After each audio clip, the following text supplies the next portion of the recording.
जय हिंद एवरीवन, कैसे हैं आप सभी लोग। अल्टीमेटली जिस दिन के लिए आप इतना प्रिपेयर कर रहे थे, परसों आपका वो द डी डे है जिसके लिए आपने अब तक इतनी मेहनत की है, रिवीजन की है, सब कुछ किया है। तो बिल्कुल भी घबराना नहीं है। अगर इस टाइम पे आपको नर्वस लग रहा है, जो सबको लगेगा इवेंचुअली, ठीक है, एंजाइटी हो रही है, तो बिल्कुल परेशान होने की जरूरत नहीं है।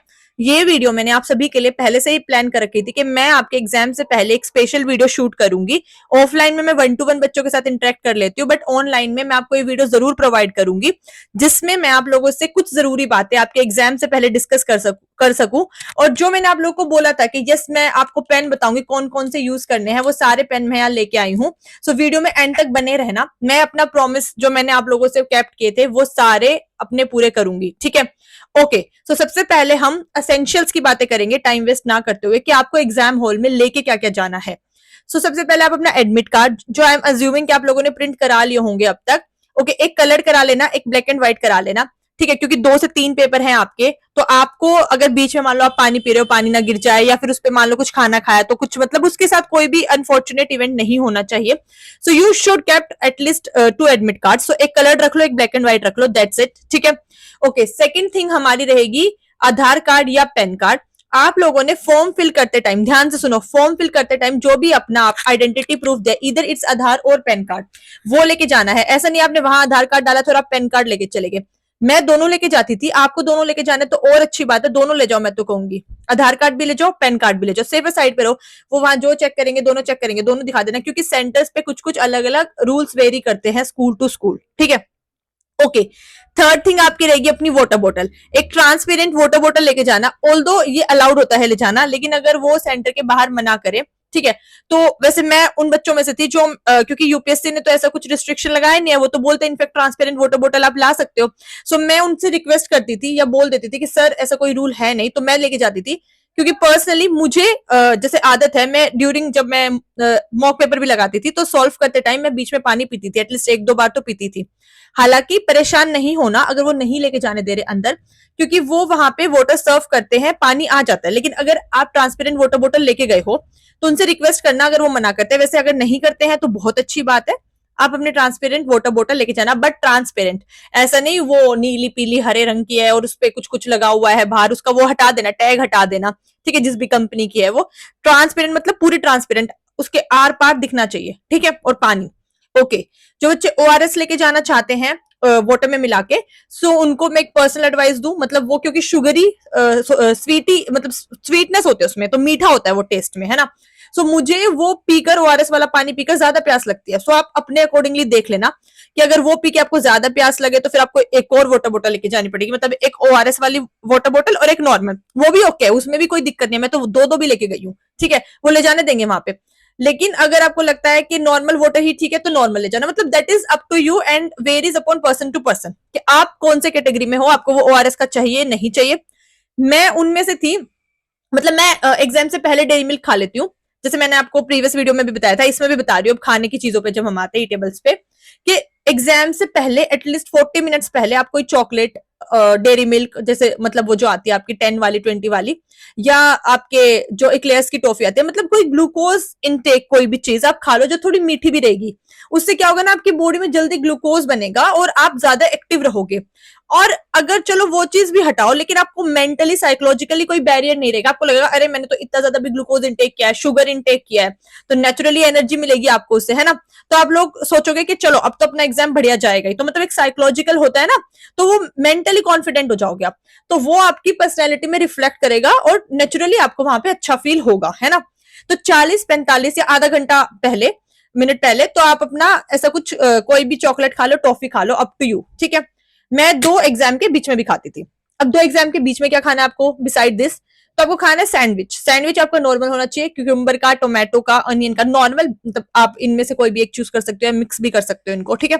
नॉर्मल सॉस रख के लेके जाना, घर से लेके जाना अपना, आपको उसको लाइक फ्राई करके लेके जाना, फ्राई ले जाना, ऐसे ऐसे ही लेके जाना है, रख के तो ऐसे ही ले जाना, नॉर्मल नमक डाल देना, ठीक है। और ज्यादा उसमें कोई मिर्च या कोई मसाला मत डालना ताकि डाइजेशन में प्रॉब्लम ना हो आपको, ठीक है। तो इसलिए नॉर्मल रहेगा बिल्कुल। 2 सैंडविच 3 सैंडविच अपने रख लेना, 2 पेपर है तो, और अगर 3 पेपर है तो 4 रख लेना ताकि आपको शाम तक भूख ना लगे, आप अच्छे से खा लो, ठीक है। ये सब है असेंशियल्स जो आपको करने चाहिए, ठीक है। अब मैं बताने जा रही हूँ, अगर ये नहीं हो पाए किसी रीजन से, XYZ रीजन से, आप सैंडविच ले जाना भूल गए, या आप फॉर एग्जाम्पल उसको खा नहीं पाए वहां पे, है ना, कुछ भी हो जाता है, तो फिर भी घबराने की जरूरत नहीं है। क्योंकि ऐसा भी हुआ है कि मतलब आपने वहां कुछ और खाया था, जो बच्चे खाना खा के आते हैं, तो सब पर्सन टू पर्सन वेरी करता है। ऐसे वहां बिल्कुल घबराना नहीं है कि अरे मैं तो चॉकलेट नहीं खा पाया, छोटी छोटी चीजों पे परेशान हो गए, ठीक है, या फिर ये हो गया मेरे साथ तो वो हो गया मेरे साथ, तो मैं तो मतलब फॉर एग्जाम्पल घर से 10 मिनट लेट हो गया निकलने में। वैसे मत करना लेट, पहले ही निकलना। लेकिन कुछ भी हो जा रहा है तो अरे आप एग्जाम सेंटर पे अल्टीमेटली टाइम पे पहुंच गए ना, आपने एंट्री ले ली ना, ठीक है, तो दैट्स इट, वही मैटर करता है। एंट्री चाहे आप बिल्कुल, मतलब मैं कह रही हूँ वो 30 मिनट्स पहले गेट क्लोज कर देंगे, तो आप उसके मान लो चाहे 5 मिनट पहले ही एंट्री ले रहे हो, लेकिन अंदर तो घुस गए ना, तो अब रिलैक्स हो जाओ, बिल्कुल शांत हो जाओ।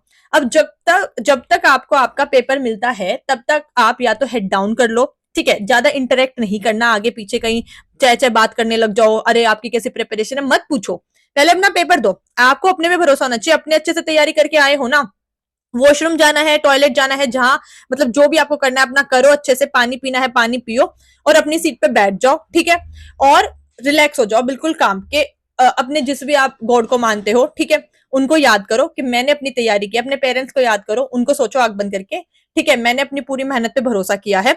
और कुछ भी उलट पुलट नहीं सोचना, अरे मैं तो G20 नहीं पढ़ के आया था, अरे मैं तो आशियान समिट भूल गया, मैं तो चाइना का BRI इनिशिएटिव है उस पर क्वेश्चन आ गया तो क्या होगा, ये कुछ भी नहीं सोचना है दिमाग में, ठीक है। या इंग्लिश के लिए कुछ अलग ही सोचने लग गई, मेरा तो ये वाला रूल नाउन का मिस हो गया था, कुछ भी नहीं, ठीक है।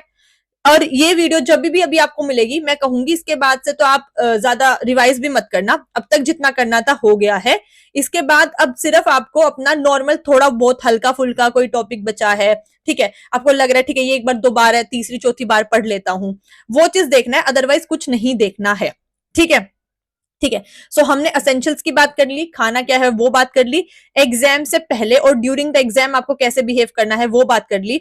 एक चीज और, पेपर से बाहर निकल के जैसे आप फर्स्ट पेपर देके आ रहे हो तो सेकंड पेपर का बिल्कुल भी डिस्कस नहीं करना है।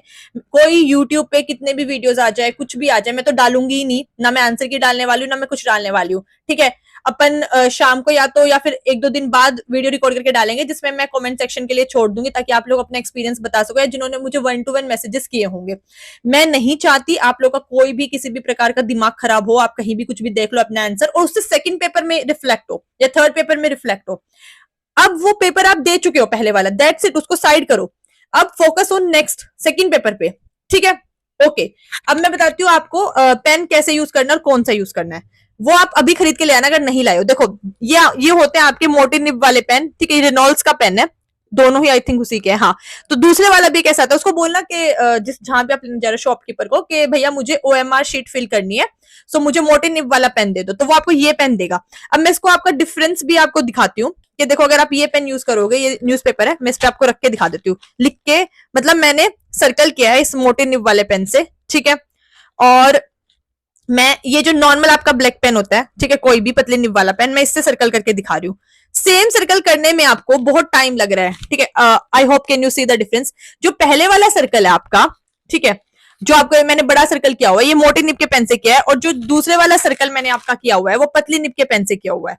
तो सेम सर्कल करने में, OMR शीट में फिल करने में टाइम लग रहा है, तो क्यों ना हम अपनी एक एक सेकंड बचाए। इसकी आप निब देख सकते हो, देखो ये पतली निब दिख रही है ना आपको, निब ही देख लो आप, ठीक है। और इसकी देखो अब ये मोटी निब है, कंपैरिजन कर लो आप, ये देखो सी, ठीक है, ये पतली निब है, ये जो है लेफ्ट में, और जो राइट में है ये आपका मोटी निब है। सो उसको बोलो आप जो OMR शीट फिल करने वाला पेन होता है ना मोटी निब वाला, मतलब मैंने इतने बच्चे देखे जो ये वाला पेन नहीं लेके आते, ठीक है। जैसे हम जब क्लास में बैठे होते हैं तो बात तो नहीं करते, लेकिन ऑब्जर्व तो कर ही सकते हैं ना। सो मैं डेस्क पे देख के मतलब लाइक आइडेंटिफाई कर लेती हूँ कि यार ये क्यों नहीं लेके आया, मतलब अगर ये एक सीरियस कैंडिडेट है या तो इसको पता नहीं था, ठीक है, या ये सीरियस कैंडिडेट पता नहीं है भी कि नहीं है, क्योंकि दिस इज बेसिक। मैं अपने सारे स्टूडेंट्स को बोलती हूँ ये जरूर जरूर लेके जाना है आपको मोटे निब वाला पेन। शॉपकीपर को जाके बोलना कि हमें OMR शीट फिल करने वाला पेन दे दो मोटे निब का, वो आपको ये पेन दे देगा रेनॉल्ड्स का, ठीक है। ये हो गया, ओके। जब आप क्वेश्चन पेपर मिलता है आपको, ठीक है, तो मैं तो नॉर्मली क्वेश्चन पेपर में ब्लू पेन से मार्क करती हूँ, हालांकि लिखा होता है, ठीक है, अगर कोई बच्चा रूल्स फॉलो करना चाहता है तो करो कि उस पर नहीं लिखना, लेकिन मैं अपने स्टूडेंट्स को बोलती हूँ मत करना रूल्स फॉलो। अरे जितना गंदा क्वेश्चन पेपर कर सकते हो कर दो, ये नहीं हाँ लेकिन एग्जामिनर आ रहा है तो आप उस पर किए ही जा रहे हो, ठीक है, उसके सामने मत करना। लेकिन जहां आपको मार्क करना है, और मेरी सलाह ये छोटे छोटे टिप्स जो मैं आप लोगों को बता रही हूँ कि क्वेश्चन पेपर पे ब्लू पेन से मार्क करना, नोट बाय ब्लैक। क्यों लिखा तो पूरा खुद ही ब्लैक से होता है, अब उसमें वहां नोट लिखा है, आपने उस नोट को सर्कल किया ब्लैक से, पता लगा आपको वो आइडेंटिफाई नहीं हो रहा है, दिख ही नहीं रहा है। अब मैं देखो ये न्यूज़पेपर है, इस पे पूरा ब्लैक से लिखा है, मैं इस पे आपको ना ब्लू ब्लू पेन से हाईलाइट करके दिखाती हूँ, ठीक है, तो आपको अलग से दिख जाएगा। ये देखो, ये मैंने यहाँ पे ब्लू पेन से हाईलाइट किया आपका ये वाला सेक्शन जो है, ठीक है, तो ये आपको अलग से दिख जाएगा ब्लू वाला। तो अगर आप ब्लैक पे ब्लैक से हाईलाइट करके मार्क कर रहे हो नॉट वर्ड को, ठीक है, एंड वर्ड को, जो भी उन्होंने मतलब फॉर एग्जाम्पल पूछा हुआ है, सो उससे आपको आपका जो माइंड है ना वो रीड थोड़ा स्लो करेगा। लेकिन अगर आप ब्लैक पे ब्लू से हाईलाइट करोगे तो आपको इजीली रीड हो जाएगा वो चीज। सो क्वेश्चन पेपर पे ब्लू अपना ब्लू पेन लेके जाओ। अच्छा, उसको कोई मोटी वाला ले जाने की जरूरत नहीं है क्योंकि वो क्वेश्चन पेपर है, ओएमआर आप ब्लैक से फिल करोगे, ब्लैक बॉल पॉइंट पेन से, सो अपना ब्लैक वाला ले जाना, ठीक है। Okay, this was about pen, तो पेन की हमारी बात हो गई है, डन, ठीक है। सो 10 मिनट में हमने सारी चीजें डिस्कस कर ली कि आपको एग्जाम डे पे क्या करना है, ड्यूरिंग द एग्जाम क्या करना है, कौन से पेन से फिल करना है, क्या क्या खाना है, क्या क्या लेके जाना है। अब मैं कुछ 2 मिनट और लूंगी जो थोड़ी सी आपसे पर्सनल मन की बातें करूंगी, ठीक है। देखो ये जो टाइम है, इस टाइम आपको लग रहा होगा बहुत एंजाइटी हो रही है, घबराहट हो रही है, पता नहीं क्या होगा, कैसा एग्जाम आएगा, यूपीएससी एकदम एग्जाम पैटर्न बदल ना दे, हाय तोबा, है ना।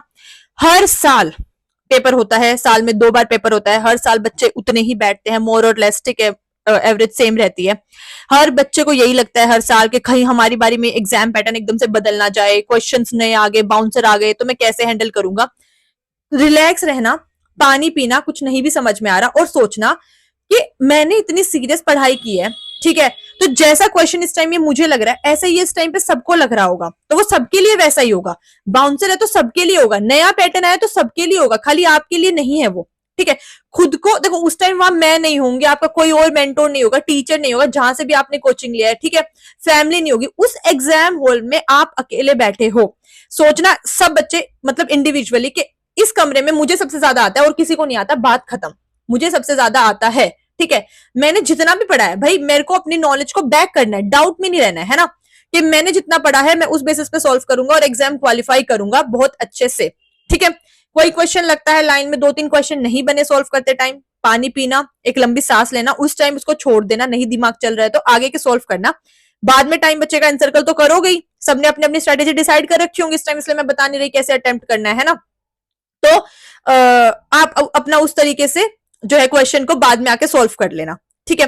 एक नॉर्मल स्ट्रेटेजी बता देती हूँ, जैसे मैं करती थी क्वेश्चन सॉल्व, मैं तो 1 से 120 पूरे क्वेश्चन सॉल्व करती थी, जो जो मुझे लगता था ये सेकंड राउंड में देखने हैं, ठीक है, मतलब मैं ऐसे कोई स्पेसिफिक राउंड डिसाइड नहीं करती, बट अगर जैसे लास्ट के 15 मिनट बचे उस टाइम मुझे देखना है डाउटफुल केसेस, तो मैं सर्कल करके चलती थी या स्क्वायर बना दो कि मैं उस टाइम आके देख लूंगी, ठीक है।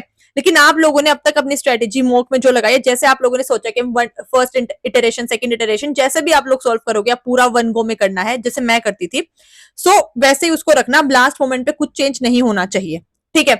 ओके, और मैं फिर कह रही हूँ कुछ भी आ जाए पेपर में आपको बिल्कुल भी घबराना नहीं है, अपनी मेहनत पे भरोसा रखना है। अगर वो आप ये सोचना है अगर आपके लिए नया है तो वो सबके लिए नया है, ठीक है। अगर आपसे नहीं हो रहा, हमसे नहीं हो रहा, तो किसी से नहीं हो रहा है फिर, ठीक है, चाहे वो कुछ भी पूछ दे, ठीक है। तो यही आपको उस टाइम पे अपना माइंडसेट रखना है जितना हो सके पॉजिटिव, ठीक है। और जो जैसे इंग्लिश वाला पेपर आप लोग कर लोगे अपना सेम 1 to 120, फिर आपने जीएस वाला किया, ठीक है। मतलब ज्यादा गेस वर्क मत करना, ठीक है, अगर 50-50 में श्योर हो तो कर लेना, और बाकी आपकी एक्यूरेसी और गेस वर्क जो आपका आपने अब तक मॉक्स में प्रैक्टिस किया है या पी वाइक में जो मैं बार बार बोलती रहती थी प्रैक्टिस किया है, उसी आप ऑर्डर में जाना। कि अगर आप लोगों को लगता है एक्यूरेसी कम है और ज्यादा अटेम्प्ट करेंगे तो ज्यादा अच्छा रहेगा तो वो करना, और आपको लगता है एक्यूरेसी ज्यादा सही है आपकी, ओवर अटेम्प्ट नहीं करना है, तो उस स्ट्रेटेजी से जाना। वो पर्सन टू पर्सन डिपेंड करता है, ठीक है। ओके, मैथ्स में अपनी कैलकुलेशंस ध्यान से चेक करना, लापरवाही और अपनी जो छोटी छोटी मिस्टेक्स है वो मत करना कि 4 2 8 की जगह आपने 6 लिख दिया है, ठीक है, ठीक है, 3 3 9 की जगह 10 कर दिया है, मतलब जो समझ रहे हो एग्जाम्पल दे रही हूँ, छोटी छोटी लापरवाही मिस्टेक्स जो होती है ना कैलकुलेशन में, वो मत करना, ठीक है। ध्यान से पेपर पढ़ना शांत दिमाग से और कामली करना, हो जाएगा। टाइम का ध्यान रखना, ठीक है, 15 मिनट पहले चाहे जो हो जाए ओएमआर शीट भरनी स्टार्ट कर देना, क्योंकि उस टाइम पे आपको 10 मिनट 8 से 10 मिनट लग ही जाएंगे पेपर में उस टाइम पे ओएमआर भरने में, क्योंकि प्रेशर रहता है। मैम पीछे से बोलती रहती है 5 मिनट्स लेफ्ट, 7 मिनट्स लेफ्ट। तो जितना पेपर हुआ है छोड़ के 15 मिनट पहले भर देना। बाकी आई एम अज्यूमिंग कि आप लोग अच्छे से करोगे ही करोगे। ठीक है, अपने अपने भगवान जी को याद करना, पेरेंट्स को याद करना, आप सबका अच्छा पेपर होगा। चलो, ये हमारी जर्नी सीडीएस 1 2026 की यहीं तक थी। जिन भी बच्चों को सीडीएस 2 2026 के लिए कोर्स में एनरोल करना है, अभी एग्जाम से पहले हमारा ऑफ भी चल रहा है। एग्जाम के बाद परसों से जो है प्राइस बढ़ जाएगा, तो आप लोग टेलीग्राम कर दो @Shruti399 पे। हमने इस बार भी इतने अच्छे से मेहनत की है and I am hoping, in fact I am confident कि आप सब लोगों का रिजल्ट बहुत अच्छा आएगा। ठीक है, और सेम इससे भी ज्यादा मेहनत हम करेंगे सीडीएस 2 2026 के लिए। ठीक है, पूरे शॉर्ट नोट्स के साथ जैसे हमने सीडीएस 1 2026 में किया है। तो अब टेलीग्राम कर दो मुझे @Shruti399 पे। चलो, साइनिंग ऑफ। अच्छे से एग्जाम करना अपना, मेरी बेस्ट विशेष आप सभी के साथ है। Thank you so much. जय हिंद।